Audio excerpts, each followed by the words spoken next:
ஆற்று அறவினைக் கழகம் முன்னெடுக்கும் நூலகம் ஒலிபெயர்ப்பு நூல் மிர்தாதின் புத்தகம். அத்தியாயம் 24. உணவுக்காக கொல்லலாமா? அத்தியாயம் 24.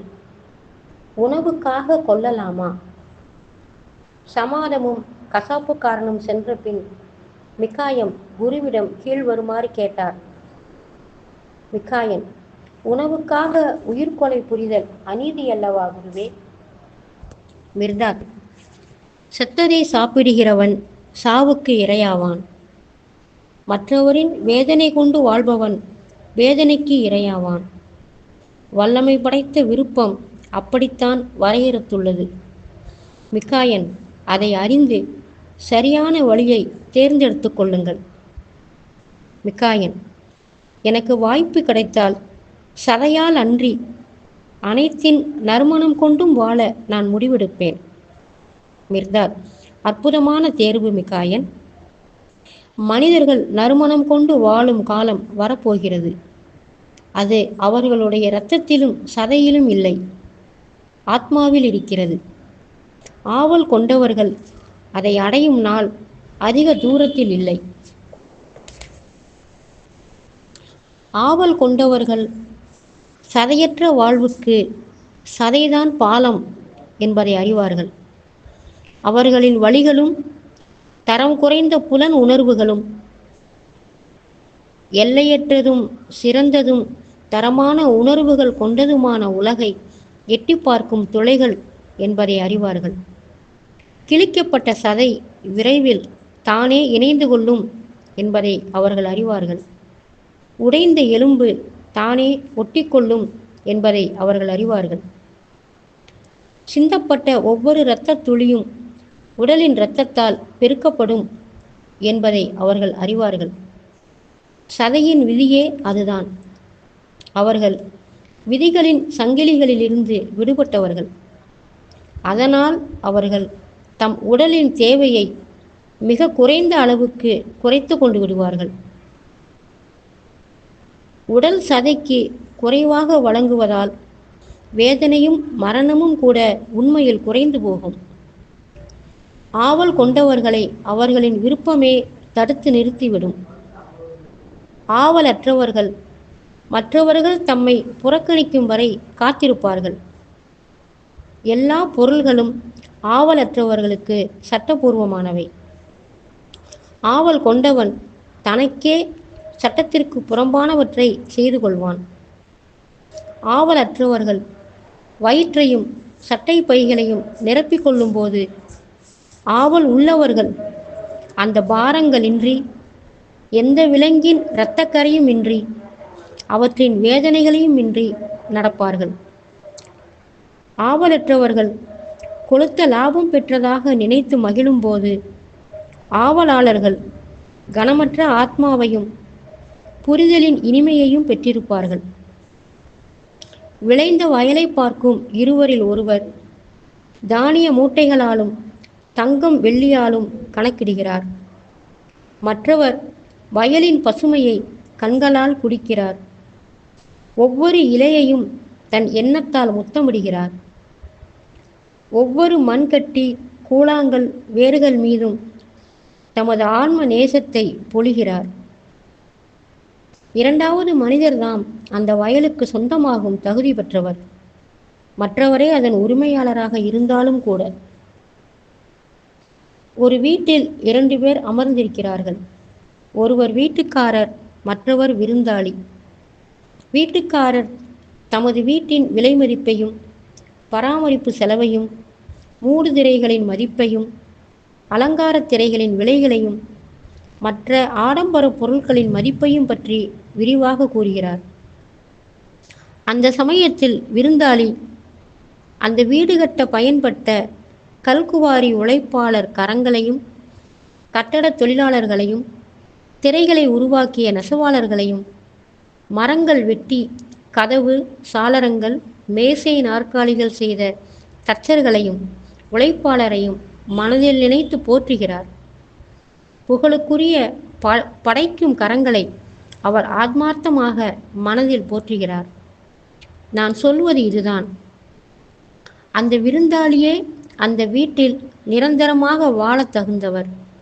ஆனால் அந்த வீட்டின் சொந்தக்காரன் அந்த வீட்டையே முதுகில் சுமந்து கொண்டிருக்கும் பாரம் ஏற்றிய விலங்கு. கன்றுக்குரிய பசுவின் பாலை இருவர் பகிர்ந்து குடிக்கிறார்கள். ஒருவர் கன்றையே பார்க்கிறார்.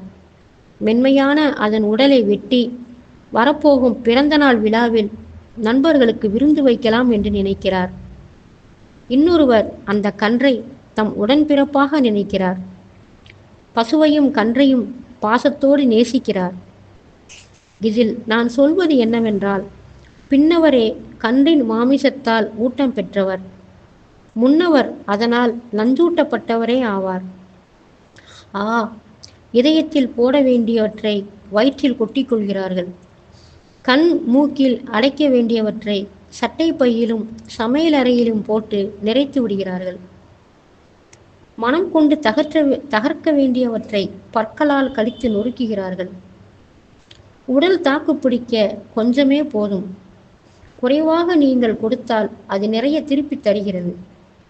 நிறைய கொடுத்தால் அது குறைவாகவே திருப்பி கொடுக்கும். இயல்பாகவே உன் வயிற்றுக்கும் சமையலறைக்கும் வெளியே உள்ளவற்றால் தான் உன் உடல் வளர்கிறது. பொருள்களின் நறுமணம் கொண்டு உன்னால் வாழ முடியவில்லை என்றால், விசால இதயம் கொண்டு பூமி வழங்குவதை தேவைக்கேற்ற அளவு ஏற்றுக்கொள். பூமி மிகவும் உபசரிப்பும் நேசமும் கொண்டது. தன் இதயத்தை தன் பிள்ளைகள் முன் திறந்து வைப்பது பூமி. பூமி தாய் வேறு எப்படி இருக்க முடியும்? தனக்கான உணவுக்காக அவள் தனக்கு வெளியே போவாளா என்ன? பூமி பூமியைத்தான் உண்கிறது. பூமி விருந்தளிப்பதில் கஞ்சத்தனம் காட்டுவதில்லை. எல்லாருக்குமான உணவு அவளது மேசை நிறைய உண்டு. அது உன்னை தன் உணவு மேசைக்கு அழைக்கிறது. உன் கை கெட்டாதது அங்கு எதுவுமே இல்லை. அதே போல நீ பூமியை விருந்துண்ண அழைக்க வேண்டும். அவளிடம் அன்பு பொங்க ஈடுபாடு குறையாமல் நீ இப்படி சொல்ல வேண்டும்: விவரிப்புக்கு அடங்காத என் தாயே, என் தேவைக்கேற்ப எடுத்துக்கொள்ளும்படி இதயம் திறந்து வைத்தவளே, நானும் என் இதயத்தை உன் முன் திறந்து வைக்கிறேன்.